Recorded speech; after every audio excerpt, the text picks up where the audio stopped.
Jansangram news, बातमीची सत्यता हीच आमची ओळख। कोटंबा येथे 50 वर्ष जुन्या बंधाऱ्याला मोठे भगदाड, संभाव्य दुर्घटना टाळण्यासाठी तत्काळ दुरुस्ती करा। ग्रामस्थांचे जिल्हाधिकारी यांना निवेदन। सेलू तालुक्यातील कोटंबा येथील बंधाऱ्याच्या सुरक्षेबाबत गंभीर प्रश्न उपस्थित झाले। तब्बल 50 वर्ष जुन्या या बंधाऱ्याला मोठे भगदाड पडल्याने आणि पाण्याची गळती सुरू असल्याने परिसरातील नागरिकांमध्ये भीतीचं वातावरण निर्माण झालं।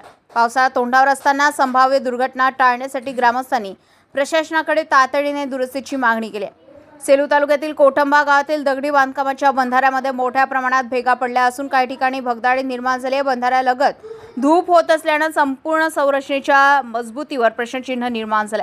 सामाजिक कार्यकर्ते रवींद्र कोटंबकार यांनी ग्रामस्थांसह जिल्हाधिकाऱ्यांना निवेदन देत तातडीने दुरुस्तीची मागणी केली आहे। यापूर्वीही संबंधित विभागाकडे अनेक वेळा तक्रारी करण्यात आल्या। सध्या बंधाऱ्यात मोठ्या प्रमाणात गाळ साचल्यामुळे त्याची पाणी साठा क्षमता कमी झाली आहे। येत्या काळात मुसळधार पाऊस झाल्यास बंधाऱ्याचा काही भाग खचण्याची किंवा फुटण्याची शक्यता व्यक्त करण्यात आहे।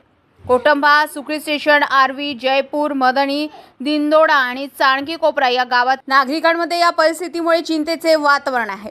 बंधारा सुरक्षित न राहिला शेती, घरे आणि नागरिकांच्या जीविताला धोका निर्माण होऊ शकतो असा इशारा ग्रामस्थांनी दिला आहे। बंधाऱ्याची तातडीने तांत्रिक पाहणी करून आवश्यक दुरुस्तीची कामे हाती घ्यावीत आणि पावसाळ्यापूर्वी सुरक्षा उपाययोजना राबवाव्यात अशी मागणी करण्यात आहे। या निवेदनाची प्रत जलसंपदा मंत्री आणि लघु पाटबंधारे विभागाला पाठवण्यात आली असून आता प्रशासन यावर किती वेगाने आणि गांभीर्याने कारवाई करते याकडे सर्वांचे लक्ष लागले।